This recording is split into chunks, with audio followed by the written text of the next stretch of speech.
And Nara Lokesh గారు. ఎంత దౌర్భాగ్యం అండి ఇది అసలు. గుండె తరుక్కుపోదండి. ఈ రాష్ట్రంలో ఆలోచన పరులు ఎవరు లేరండి? ఈ రాష్ట్రంలో మేధావులు ఎవరు లేరండి? ఈ రాష్ట్రంలో చదువుకున్న వాళ్ళు ఎవరు లేరండి? ఈ రాష్ట్రంలో చైతన్యవంతులు ఎవరు లేరండి? ఈ రాష్ట్రంలో అడిగే నాదులే లేరండి?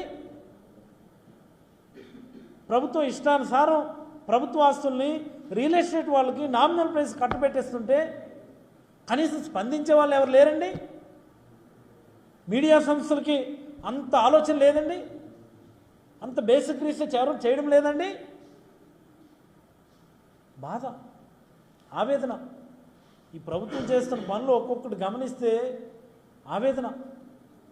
ఎంత చక్కగా అడ్మినిస్ట్రేషన్ చేసి ఎంత బ్రహ్మాండమైనటువంటి షేప్లోకి తీసుకొచ్చి ఆంధ్రప్రదేశ్ రాష్ట్రాన్ని పెట్టుబడులకు అనువైనటువంటి రాష్ట్రంగా దీన్ని తయారు చేసి 4 పోర్టులు, 10 హార్బర్లు, సన్ రైజ్ స్టేట్ అని గొప్పలు చెప్పుకున్నటువంటి చంద్రబాబు గారు ఏం చేయకపోతే ఈ రాష్ట్రానికి 4 పోర్టులు మంజూరు చేసి నిర్మాణాలు మొదలుపెట్టినటువంటి ఈ రాష్ట్రాన్ని ఇలా ఇష్టానుసారం తనకు నచ్చిన మనుషులకు నచ్చిన రేట్లకి నచ్చిన ఆర్గనైజేషన్కి వాళ్ళ బ్యాక్ అండ్ ప్రొఫైల్ చూడకుండా వాళ్ళ స్థితిగతులు చూడకుండా వాళ్ళు ఏం చేస్తారనేది పరిశీలించకుండా ఇష్టానుసారం అడ్డదిడ్డంగా రూల్స్ లేవు, నియమాలు లేవు, ఎక్కడ చెక్మేట్స్ లేవు.